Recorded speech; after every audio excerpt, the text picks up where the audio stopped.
Hello दोस्तों, कैसे हो आप सब? हम अच्छे हैं। उम्मीद करते हैं कि आप भी अच्छे होंगे दोस्तों। मैं विकास, मैं बीमू और स्वागत है आप सभी को हमारे YouTube channel mister and missus बिम्बिक पर। आज है वट सावित्री व्रत और हमने कर ली है सारा कुछ और अभी साड़ी वगैरह भी चेंज कर दी है, फ्रेश हो ली है दोस्तों।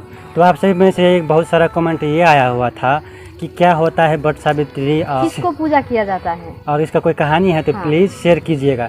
तो आज का जो है वट सावित्री व्रत ये ना बहुत ही प्रसिद्ध व्रत है। पहले दोस्तों एक बात बता देना चाहती हूँ, इसके बारे में बहुत दोस्त लोग पूछ रहे थे क्योंकि पहले से ये हम बुन रहे थे बट रेडी हुए थे नहीं दिखा रहे दोस्तों। यहाँ पे देखिए ये रेडी हो चुकी है, इस तरह से दिख रही है, देख लीजिए।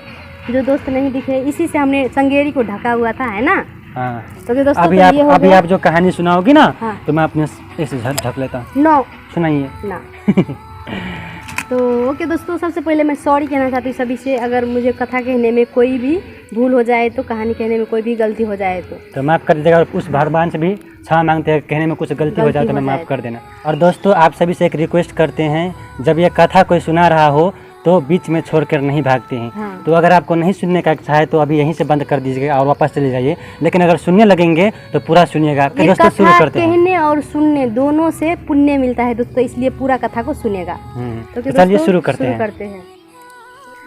बहुत पहले की बात है दोस्तों, किसी राज्य में एक राजा हुआ करता था जिसका कोई भी संतान नहीं था। बहुत मन्नतों के बाद एक पुत्री प्राप्ति हुई। उस पुत्री का नाम रखा उन्होंने सावित्री। धीरे धीरे दिन बीतता गया और सावित्री भी बड़ी होती गई। दिन ऐसा आया सावित्री जब विवाह की योग्य हो गई तो राजा जी बोले अपने पुत्री से कि पुत्री अभी तुम विवाह की योग्य हो गई हो तो तुम अपने मनपसंद अपने वर अपने योग्य वर तुम खुद ढूंढो। तो सावित्री अपने दरबार के कुछ नौकरों के साथ वर ढूंढने के लिए निकली। तो वो बहुत से राज्य में गई, बहुत जंगलों में गई और उसके बाद वो वापस दरबार में आए। दरबार में आने के बाद वहाँ पे देव ऋषि भी थे जिस वक्त वो आए। दिन बहुत अच्छा था। तो सावित्री बोली कि पिताजी मैंने अपने योग्य वर चुन लिए है। एक वन में सत्यवान नाम का लड़का है, उसी को मैं अपना पति मान चुकी हूँ मन से। तो वहाँ पे जो देव ऋषि थे वो बोले कि ये तो सावित्री बहुत बड़ी भूल कर रही है। तो राजा जी बोले कि क्या भूल कर रहे हैं। तो ऋषि देव बोले कि ये जो वर चुनी है सत्यवान, उनका अल्प आयु है, उनके अब सिर्फ एक ही वर्ष शेष रह गए। 1 वर्ष के बाद उनका मृत्यु हो जाएगा और उनके माता पिता का भी शत्रु के द्वारा राज्य से निकाला गया है, वो वन में रह रहे हैं। तो राजा जी बोले अपने पुत्री से कि सावित्री तुम किसी योग्य वर अपने योग्य वर ढूंढो, इसको छोड़ दो। सावित्री बोली कि नहीं पिताजी, नारी अपने जीवन में एक ही वर को चुन सकती है और जो मैंने चुन लिया है तो इसलिए मैं शादी करूँगी तो उन्हीं से। तो पुत्री को सामने पिता को झुकना पड़ा और सारे धूमधाम से शादी करानी पड़ी। सत्यवान के साथ सावित्री का विवाह हो गया और दिन बीतता गया और सावित्री के मन में हलचल बढ़ता गया। वो दिन भी आ गए दोस्तों, सिर्फ 4 दिन बाकी थे। अमावस्या के दिन उनका पति का मृत्यु होगा ऐसा बोला गया था देव ऋषि से। तो वो 4 दिन पहले से ही व्रत करना शुरू कर दिया था। वो दिन भी आ गया दोस्तों। 3 दिन व्रत करने के बाद चौथे दिन भी आ गया था जिस दिन उनका पति का मृत्यु होना था। इस दिन उनके पति जा रहे थे वन। तो सावित्री भी बोली कि मैं भी आपके साथ जाऊंगी। सत्यवान के मना करने पर भी सावित्री नहीं मानी कि मैं जाऊंगी करके।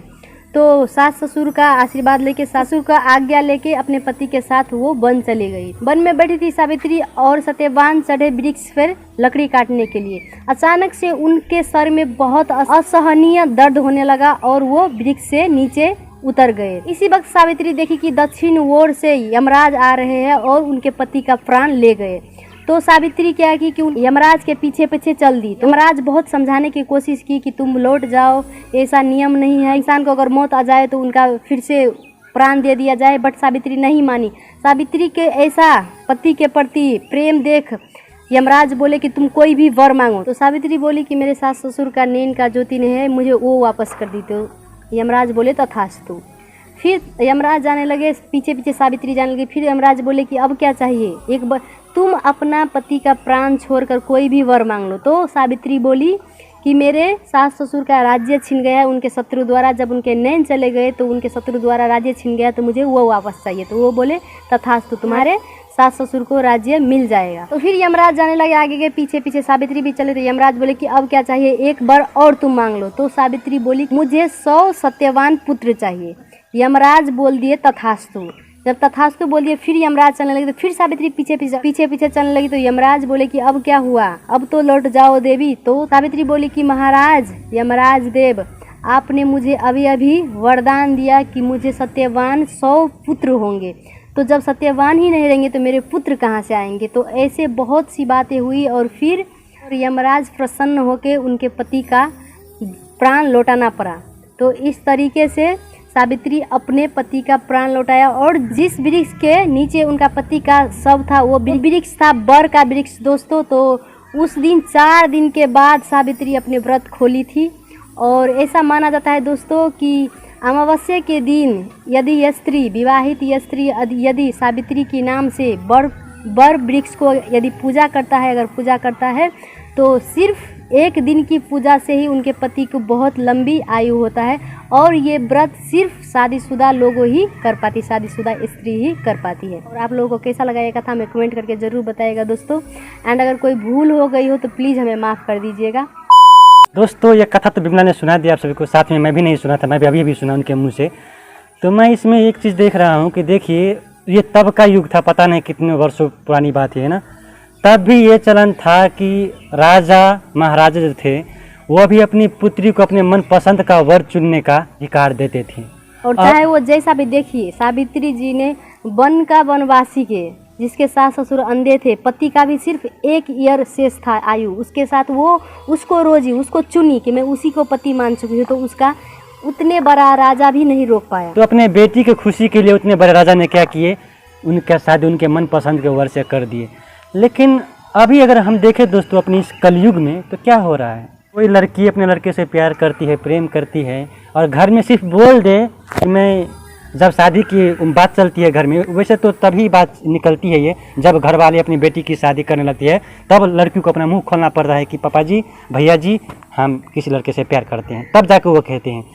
तो फिर मत ही पूछिए, तब घर में माहौल बवाल हो जाता है। शान के लिए क्या क्या किया जाता है, समाज पता नहीं क्या बोलेंगे, समाज में इज्जत चले जाएंगे, ये चले जाएंगे, नहीं कर सकते हैं ये वो और वगैरह वगैरह बहुत सारी बातें। देखिए उस वक्त राज्य में राजा थे, राजा के राज्य में इतने लोग होंगे, वो नहीं हंसे होंगे क्या? बट अपने पुत्री के खुशी के लिए वो तो किए। जिसको तो हमें कहीं ना कहीं इतिहास जो है, इतिहास से कुछ ना कुछ सीख लेना चाहिए। बाकी से आगे हम कुछ नहीं कहना चाहेंगे। हमसे बड़े बड़े लोग हैं, हमसे बड़े बड़े महान व्यक्ति हैं, तो वो कुछ अगर कर रहे हैं तो शायद कुछ अच्छे ही सोच के कर रहे होंगे। तो इसी के साथ जो आज को हमें कथा सुनाए, बीमू ने आपको जो कथा सुनाए, तो सुनने के लिए थैंक यू सो मच। आज के लिए इतना ही, मिलते अगले वीडियो में। तब तक अपना ख्याल रखें, हमें रही प्यार के, फिर मिलेंगे चलते चलते। Love you all.